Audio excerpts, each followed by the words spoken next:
tur seen sant yaakaar naa ne dañ ma may pour ma si 10 minutes lañ ma wax pour ma wax si wàllu thème bi nga xam ne bii moom lañ tuddee synergie ak gestion des collectivités territoriales mais balaa boobu may rafetlu ndaje bi ñi ma fi fekk parce que buñ ma woowee si lu demee nii si wàllu nan la ñu mën a def ba ñu soqali gox yeeg goxaan yi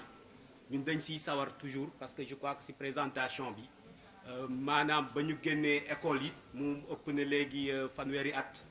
yàlla def nattuñu ñu géey si wàllu woowu si animation développement local damay wax sax sama rakk yi naan dañu see taq yàllaa ñu si nattu donc loolu kuñ si woow dañ si sawar ñëw moo tax tey ñu sawar a ñëw waaye bi ñu loolu weesoo it bi ñuy sawar nañu parce que bi liñ fi dégg aussi je crois que daf ñu gën a rassurer parce que aussi ñu ni dañoo juddoo Pikine donc ma juddoo cité pépinière jànge école 8 Waxinaan jànge école 10 jànge CS Pikine jàkke Limaamu Laay ba sama maam daana wax mës na wax sama yaay ne ko as soxna si yaa ngi xool njàngu xale bi ba mu commencé ba jàng ba léegi jàngeegul Dakar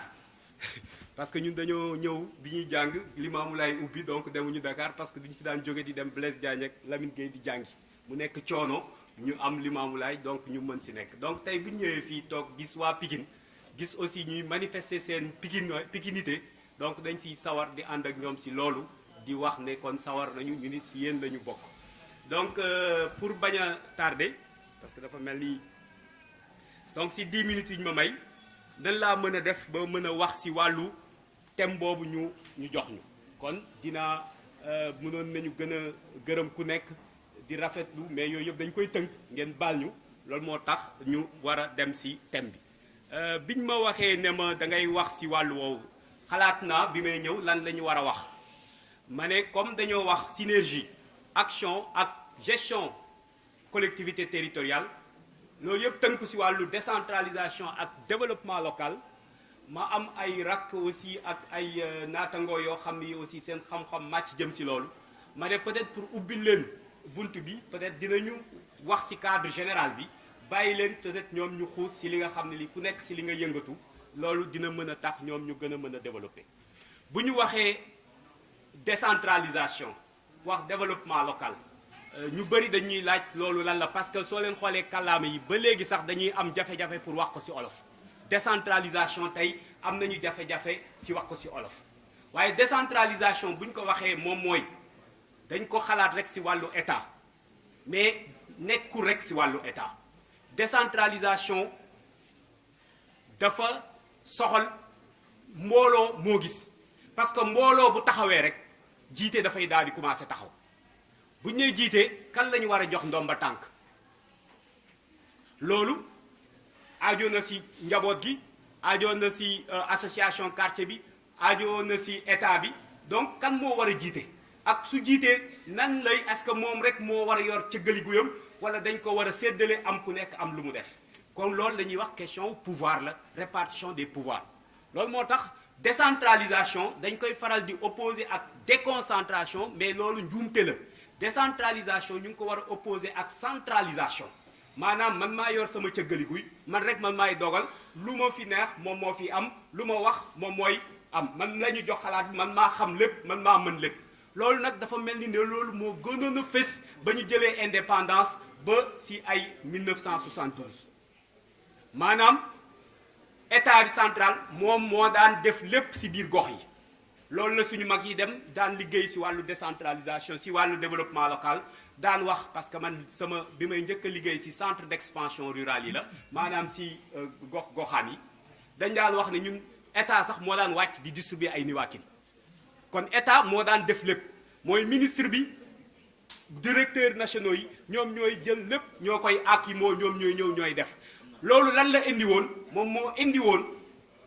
askan wi nekk dans une situation boo xam dañ daan situation d'assistanat maanaam dañuy taxaw di xaar lépp ci état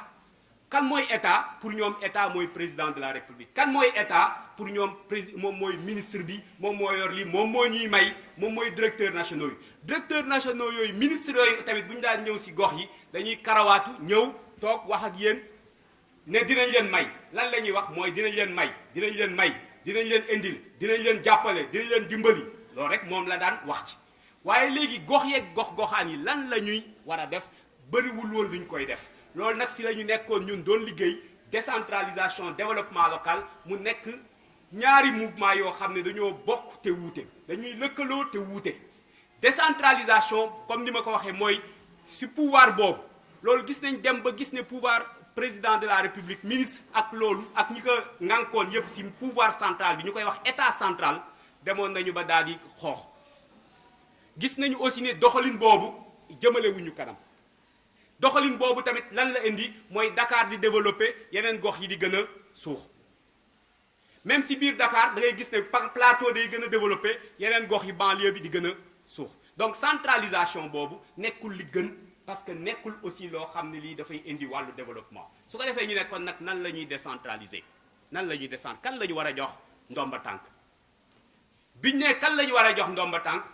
ba ñuy jël indépendance ñun dañoo amoon indépendance tubaab yi déjà ñoom même pour ñëw exploiter ñu jàppoon nañu dañoo war a décentraliser mais ñoom lan moo taxoon ñuy décentraliser mooy dañoo amoon ay nit ñoo xam ne ñi France la ñu dëgg ñëw fii pour def traite nekk ay traitant war a exploiter économie bi ñooñu dem ba dëkk fi am fi ay soxna ñoom it ñu def ay revendication li ñu doon wax mag ñi daan wax cahier de doléance def revendication ne ñoom it dañoo bëgg a moom seen bopp waruñu leen mën di jiitee Paris ñu indi li ñuy wax 4 communes yi muy Saint-Louis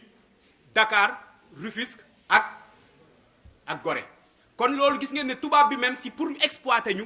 dafa mujj obligé di décentraliser kon nag ñun bi ñu moomee suñu bopp ñu ne kon lan moo tax waruñoo gën a yokk décentralisation bopp pourquoi mu war a yam si ñi nga xam ne ñooy réewum taax yi pourquoi ñu war a yam si ñi am rek pourquoi warul dem si gox bi pourquoi képp fu nekk sénégalais nga war a mën a participer si wàllu décentralisation si wàllu li ñuy saytoo réew mi loolu moom moo indi décentralisation kon décentralisation buñ ko waxee wàllu nan la askan wi ku nekk foo nekk mën a dugalee sa loxo si wàllu liggéey bi loolu nag yombul dëkk bu nekk da ngay am say xalaat boobu dafay méngoo ak sa askan sa histoire ak yow nan la demee bu mu nekkee Sénégal mooy ñun dañoo amoon tamit ay décentralisation parce que ñun balaa tubaab bi ñëw balaa tubaab bi di wax décentralisation amoon nañu suñu forme tamit décentralisation parce que dëkk boo gis amoon na penc moomu dafa amoon ay kër ay ñoo xam ne dañoo am baat parce que tubaab yi ñooñu bëggoon a war ne ñun suñu buur yi dañ daan buur di nekk buur di bumi déedéet ñoom dañ daan concerté wu parce que dafa amoon njàmbur yi dafa amoon kër gu yoo xam ni ñoom ñoo daan fal sax buur boobu tamit daañu ko ñu ko fale nu ñu neexee donc décentralisation boobu ak démocratie locale boobu tubaab bi daf ko fi fekkoon loolu moo taxoon mu amoon ay pouvoir yoo xam ni ba léegi pouvoir yooyu daf fi am loo xam ni ñun ñoo koy organiser boo demee dëkk bu si nekk boo demee Bawol boo demee Jolof boo demee Kajoor boo demee feneen ak feneen ku si nekk amoon nañu organisation boobu parce que organisation boobu mënul ñàkk kon nag ñun bi ñu amee indépendance tubaab bi am lu mu fi indi am ñun yoo xam ne ñun amoon nañu ko léegi nag mbir mi mooy nan la ñu mën a saytoo loolu yépp nan lañ ko mën a boolee pour mën a def fusion bi pour ñu mën a am doxalin boo xam ne bii dina méngoo ak ñun li ñu nekk moom mooy des Africains nekk des Sénégalais bu ñu si yokkee nag maintenant Pikinois dafay daal di gën a encore neexati kon nag loolu yombul ñu ne kon nan lay def nañu daggate réew mi est-ce que dañ ko war a daggate si nañ ko daggate woon Bawol ñu ne déedéet bu ñu ko daggatee noonu dafay indiwaat buur yu njëkk ya ak ndombo tànk yu njëkk ya te boobu day tax ñëpp duñu bokk ñoom noonu lañ ko gisee woon ñu ne kon nañ def li ñuy wax découpage administratif mooy loo ko déggee mooy kan la ñu war a jox ndomba tànk te buñ ko joxee ndomba tànk fan la ndomba tànkam yooyu di yam parce que ki yor ndomba tànk bi nga xam ne bi moom moo tasaare si réew mi yépp moom mooy président de la république ñu ne kon nañ def li ñuy wax collectivité locale maanaam ay gox ak ay goxaan nan lañ koy découper am nañu li ñuy wax rek njëkkoon nañ fi def ay région ay département ay commune d'arrondissement ay communauté rurale ñu dem ba si ñu ne loolu dafa mel ni doxul comme ni ñu ko waroon a doxal léegi ñu ne kon def nañu communalisation intégrale foofu damay gaawantu rapidement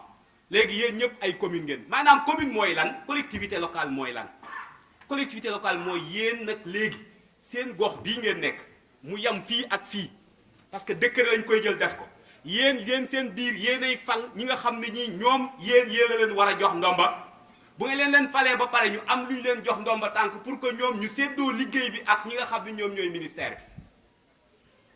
kon loolu bi ñu ko defee ba léegi gis nañ ne mi ngi commencé yàgg bañ naan acte 3 ba ñu judd amee indépendance ba léegi ba ñu passé juróom fukki at mais gis nañu ba léegi ne bu ñu defee gox boobu ña ñu jox ndomba tànk yi ba léegi ñu ngi delluwaat see ña leen ko jox di leen laaj nan lañ koy doxale kon boobu ñu gis ne décentralisation bi am na fu mu sooxee waaye dama liir benn borom xam-xam bu wax ne li tax doxul wala ma jàpp si ne peut-être sukkandiku si pour mën a peut-être eggali sama ñaareel waxtaan parce que dafa mel ni ñaari minutes moo ma dese mu ne lépp loo xam ne lii amul ay sukkandikuwul si ay ponk day daanu maanaam tout ce qui ne repose pas sur des principes s'écroule mu ne waaye tamit lépp lu ñu contrôlé wul maanaam lépp lu ñu saytuwul dafay réer kon décentralisation bi buñ ko bëggee gëstuwaat defaraat ko fokk ñu ñëwaat si ponk yooyu lan la ponk yi si ñaari ponk la décentralisation mi ngi sukkandiku si ñaari ponk Sénégal indi ñetteelu ponk bi ma ne alhamdulilah parce que ñaari dëgërul ñett yi moo gën a ñaari nan la ñaari benn bi mooy principe d'autonomie maanaam yaa ne yor seen cëggalu guy buñ nee nit nag yaa yor sa cëggalu guy dafa mel ni boroom kër gi dem ba doomam taawam am soxna am jabar dakk defar teg kër mu ne ko nag léegi mooy dafa mel ni tamit apprenti bi liggéey ak boroom atelier bi ba mu ne ko léegi ber kon donc dafa am responsabilité bu ñu nee autonomie du rek autonomie pour autonomie et autonomie nag du indépendance dañoo banqaasoo ñoo bokk waaye yow dafa am loo yor man ma am lu ma liggéeyal li nga yor man ma liggéey li nga yor kon président de la république dafa am lu mu yor ak ay ministres am commune collectivité locale yi am lu ñu yor ñoom ñoo ko war a saytu comme ni président di saytoo réew mi benn ñaareel bi mooy lan mooy li ñuy wax principe de la libre administration ñu ne kon nag léegi yow bu dee yow am nga autonomie ak responsable ni ngay doxalee sa commune ni ngeen di doxalee seen i mbiru bopp yéen a koy seetal seen bopp te dañ leen a waruñu leen si di bundu xataal war ngeen mën a jël seen i matuwaay loolu moo tax buñ naan juróom-ñeenti compétence may dégg maire yi di wax ñun joxuñu ñu dara ñun compétence yi dama naan déet dafa am principe boo xam ne bii mooy yéen a yor lépp luy wàllu koom-koom luy wàllu doxalinu collectivité locale vous avez un principe général qui est vous êtes responsable du développement économique et social de la commune kon donc am na responsabilité léegi nag mooy est-ce que am naa kartan bi est-ce que am naa maqaama bi est-ce que am naa jàng boobu pour mën ko mën a def ñetteel bi ñu si mën a mujjee dugal mooy le principe de la participation moom la si Sénégal mujjee dugal def ko principe de la participation ma ne alhamdulilah te dafa mel ni loolu moo tax seen ndaje bi nan la ñu mën a def nag loolu bu ñu ko defee mën na am aussi maire bi nan la mën a moom bañ a nekkee rek ne comme def moom it président de la di centraliser waat parce que bu ñu ko décentraliser dañoo war a décentraliser lan mooy décentralisation mooy yow boo nekkee maire ngeen nekk ak ay conseils municipaux yéen it da ngeen a war a xool nu ngeen war a liggéey ak association yi nu ngeen war a liggéey ak secteur privé bi nu ngeen war a liggéey ak nguur gi mais aussi nu ngeen war a liggéey ak bitim réew parce que dafa am li ñuy wax diplomatie des territoires kon donc liggéeyu maire man dama neex ne liggéey bi gën a am solo ci Sénégal moom mooy liggéeyu maire mais dafa mel ni moom la ñu gën a soofantal ci Sénégal parce que lu tax mooy dañoo bàyyi politiciens professionnels yi jël décentralisation bi def ko seen moomeel def ko escalier pour mën a demaat ci kaw donc loolu mooy principe bu décentralisation ma jàpp ne loolu war nañ ko mën a soppi moo tax man bu ñu ma waxee ci wax yu mel nii dama ci daal di sawar malheureusement ci dot na mais participation boobu peut-être benn ponk rek moom mooy participation boobu nag nan la mën a taxawee parce que boo amee ponk wax na ñetti ponk yi dafay am contrôle kan moo ko war a contrôler façon contrôle yi dafa bëri mais contrôle bi si gën a am solo mooy le contrôle citoyen de l'action publique nan la